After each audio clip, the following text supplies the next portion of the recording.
Bharat 180 news కి స్వాగతం. శ్రీ సత్యసాయి జిల్లా గోరెంట్లలోని షాదీ మహల్లో జమాయత్ ఉలమా గోరెంట్ల శాఖ ఆధ్వర్యంలో ముస్లిం బాలురకు ప్రతి సంవత్సరం లాగే ఈ సంవత్సరం కూడా ఖత్నా క్యాంప్ నిర్వహించారు. ఈ శిబిరంలో 70 మంది చిన్నారులకు ప్లాస్టిబెల్ సర్కంసెషన్ అనే అధునాతన పద్ధతి ప్రకారం ఉచిత ఖత్నాతో పాటు సరిపడా మందులు, కొబ్బరి బెల్లం, గోధుమ పిండి, లుంగి ఉచితంగా అందజేశారు.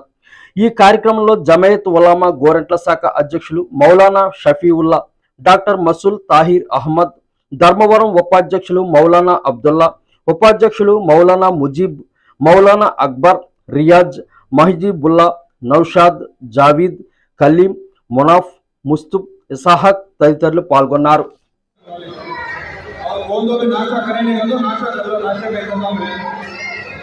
रखा गया है। ये प्रोग्राम तकरीबन 13-14 साल से जब से जमीयत कायम हुई है, अल्हम्दुलिल्लाह मुसलसल ये प्रोग्राम हम कर रहे हैं और हजरत की हिदायत पर ये काम अमल में आ रहा है। इंशाअल्लाह जब तक जमीयतुल उलमा यहाँ कायम रहेगी, इंशाअल्लाह ये काम हमेशा के लिए जिंदा और कायम रहेगा। और उसके बाद इंशाअल्लाह हमारे तेलुगु में हमारे डॉक्टर साहब बात को డాక్టర్ తాహిర్ మాట్లాడుతున్నారండి.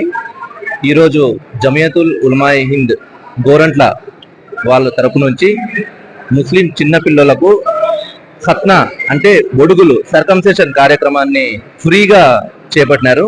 దీంట్లో ఫ్రీగా దినసరుకులు కూడా అందజేస్తున్నారు. ఖత్నా అంటే సర్కంసెషన్ చేయడం వల్ల చాలా వరకు సైంటిఫిక్ గా ఫ్యూచర్ లో వచ్చే ఇన్ఫెక్షన్ అంటే సెక్షువల్ డిజార్డర్స్ నుంచి చాలా వరకు మనకు ఉపయోగం ఉంటుంది. అదే కాకుండా యూటీఐ యూరినరీ ట్రాక్ట్ ఇన్ఫెక్షన్స్ గురించి కూడా మనల్ని కాపాడుకునే అవకాశం ఉంటుంది. ఈ ఒడుగుల కార్యక్రమంలో అంటే ఖత్నా కార్యక్రమంలో ప్రతి సంవత్సరము దాదాపుగా 100 నుండి 100 మంది చిన్న పేద పిల్లల కోసము చాలా ఉపయోగము. ఇలానే ఈ కార్యక్రమాన్ని ప్రతి సంవత్సరము జరిపించాలని జమియతుల్ ఉలమాయే హింద్ వాళ్ళని కోరుకుంటూ సెలవు తీసుకుంటున్నాను.